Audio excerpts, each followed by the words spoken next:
All right, permit me to welcome you to this very special course called Graphics and Design Mastery. And I will quickly like you to understand that in today's fast evolving digital landscape, graphics design has transformed from a purely artistic pursuit to a multifaceted discipline that encompassing technology, creativity, and strategy. So it doesn't matter the level at which you are. You might be an aspiring designer or a seasoned professional. Mastering both conventional and AI-based design techniques is no longer an option. It's not an option at all. It is essential. That's what it means. So in this course, together I will be guiding you on how to navigate this dynamic field. I will be equipping you with the tools, strategies, and the insights to create impactful, innovative designs. So I would say let's embark on this exciting journey together and see how we can help each other to grow and get knowledge. So one of the things I will be doing in this course, I will be introducing you to it by a way of definition and stressing the importance of graphics design. Apart from that, I'll be talking about key movements yes, that's the key movement in design and history. Beyond all of that, I will still be talking about evolutions to digital techniques, while we consider in the last session of this, we consider practical activities. So let me start by a way of definition. I would say that graphics design is the art and practice of planning and projecting ideas and experiences with visual and textual context. It's a cornerstone of communication anyway, and we're using it to influence everything that has to do with brand identity up to digital media campaigns. So that is exactly what we use it. So why is it matter? Graphic design bridge the gap between brands and the audience. So you want to bridge the gap between brands and audience, you introduce graphics design. That's why it matters. Another reason why it matters is that it shapes perception and also drive decision making. These two points stress the point why it matters anyway. I said graphic design bridges the gap between brands and the audience, and at the same time it shapes perception and drives decision making. So very important. So what are the key movements in design history? What has happened?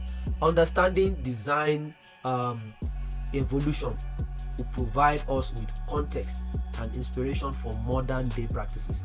If you understand what has happened in the past, it will give us an idea of how far we've come in the evolution of graphics and design in itself. So I'll be very snappy about this. There are three major movements that happen. Those are the notable movements. The first one is, they call it Bauhaus. That one happened in 1919 to 1933. So one of the key elements of that season is it is simplistic, and it's also a functional design. Simplistic, functional design.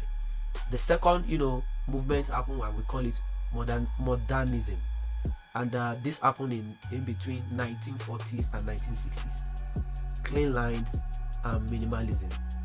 You understand that the first one, which is Bauhaus, 1919 to 1933, is simplistic and it is functional in design, while the modern day, which happens between 1940 and 1960, use what is called a clean line, and it is minimalism.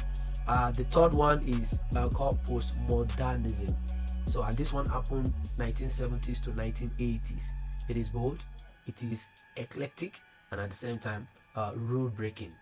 So at that level, it is rule breaking, eclectic, and it is bold. That's what we're talking about. So evolution to digital techniques. So how do we move now? Design transition from physical media to digital platform.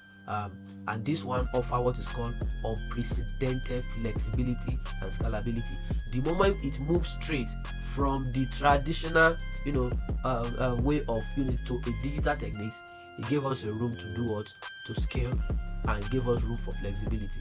Example of it is a logo that designed a logo design today, which can seamlessly, transition from print to digital format. And this one will also is ensuring that brand consistency across platforms are observed. So what it means is that from design in today's world, and it seamlessly translates into printing, also from print itself to digital format.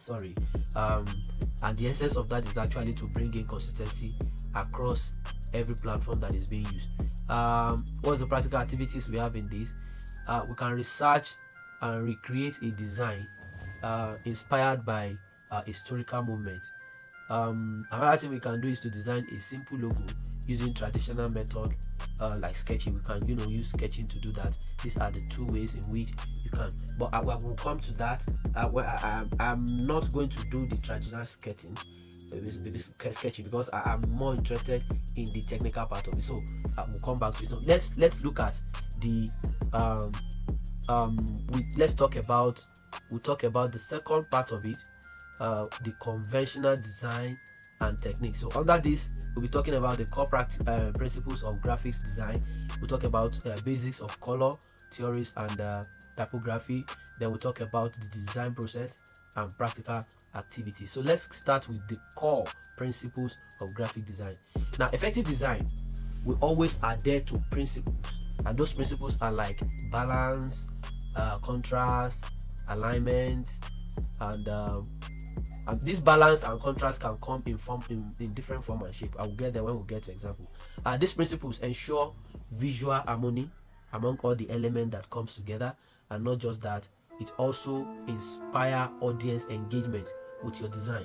So the moment you adhere to the principle, then it becomes what? Essential. And those principles, like I said, they are balance, contrast, and alignment. And the essence of this is actually to create what is called usual harmony, and at the same time to spark audience engagement. Okay, so for example, a balanced layout with contrasting colors draw attention while maintaining clarity.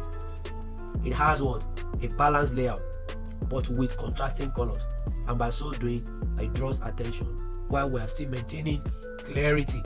Now, so what are the basics of color theories and typography? Number one, I want you to understand that color theories, colors evoke emotion. That's the first thing I want you to know.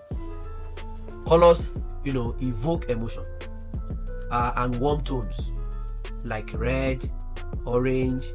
At the same time, it also warm tones and at the same time energize. Why color tones? Like for example, look at the red and orange. It creates a warm tone which translates to energy, while the color tones like blue, gray, they talk about suits. So you can see what we're talking about when we're talking about color theory. The other part is I talked about typography. So this one talks basically about fonts. Now, fonts will always communicate mood and brand personality. Let's go back into it. Font will always communicate mood and brand personality. Like for example, you see serif font. Serif font convey tradition, while sans serif, you can see they are still in the same family of serif. Serif font convey tradition. Why sans serif, that's sans serif, it's a font communicates a feel of modern. So you can see the contrast between the two. So I've been able to tell us what the basics of color theory and typography looks like, and I said that the color evoke emotions, warm tone and what? And cool tone. Warm tone like red and orange, evoke energy, while colors like blue and green will always evoke what is called suits. Then I talk about typography, where we talk about font. Font usually communicates mood, and it also communicates brand personality. So for example, we use serif font, which convey tradition, and sans serif font, which contain it feels modern. That's the way it is. Now let's look at the design process. The first thing that you need to understand when you are trying to design is, number one, you need to research. You need to understand your audience and their objectives. Very important before you start even designing anything in their mind. Most of us, we always want to force whatever we have as a concept in our head down the throat of our audience, which will never work anyway. So we need to understand that. Beyond that, the second part is that conceptualization is the next thing that you need to do. After research, understanding the audience and the objectives, the next thing you want to do is to conceptualize. You do a brainstorm and do what is called a sketch idea of what your design will look like. And number 3 of them is execution, and this is where you will define and finalize the design in itself. We'll get to what we want to do when we start the practical session. And the next thing is you want to wait for feedback, and at the same time wait for review. That's revision. Now, iterative improvement ensures quality. So what it means is that you want to improve on your design repeatedly. That's where the feedback and the revision comes in. And when you're able to do that, you are improving, the quality of your design. That is what you are doing. Okay, so we can, like this, at this junction, a practical activities for this will be to create a color palette for a functional brand. Very important. And we can also go ahead and pair fonts to design a flyer for an event. So we will translate all of this into practical by the time I get to the next, where we will engage fully on practicals, and I will be showing us some of the things that we need to get close with. All right, let's go to the next topic, which is AI. The AI based graphics and design. We'll look at the overview of AI in creative industry, and I want you to understand. Look at it. We're going to look at overview of AI in the creative industry, then the benefits and challenges of AI too. Then we can now go ahead and look at the practical activities that we want to check. So AI is revolutionizing design by automating a repetitive task. This one is also enhancing creativity and at the same time enabling faster iterations. So if that is the case, let us look at this example. AI powered tool. We have them like a Adobe Sensei, can suggest color palette or provide image resolutions with a single click. That is what AI can do. And what's the benefits of that and challenges of it as well? The first one is challenges, that is speed and the precision. Speed, precision, and enhanced creativity. That's what the benefit is. We have speed, precision, and enhanced creativity. These are the 3 benefits that we have under this approach, in design. The other thing we want to check is the challenges. Number 1, ethical concern. You understand what it means? Will it conform, with the ethics? And the other thing that looks like the challenge is the over reliance on automation. When you rely on automation, there is every tendency that there's going to be a problem the moment you don't see that automation around you. So very, very important. I talk about speed, precision, and enhanced quality from benefit. That's the benefit of what? A benefit of the AI in itself. While we talk about the challenges as ethical concern, over reliance on ethical concerns and over reliance on automation. Those are the 2. So what are the practices we want to look at into? We'll try and exercise with a tool. We'll use Canva to create a design. I think it's Canva we are using, and we'll use it. If you want to try the Dale, you can try and use the Dale and see what comes out from it. But we are using Canvas as far as this course is concerned. Let's go ahead. Practical activities is also we're going to analyze how AI can streamline our current workflow. So basically that is for the assignment. When I come back, I'll come and take the remaining one, then we'll go straight into practical. I will be back.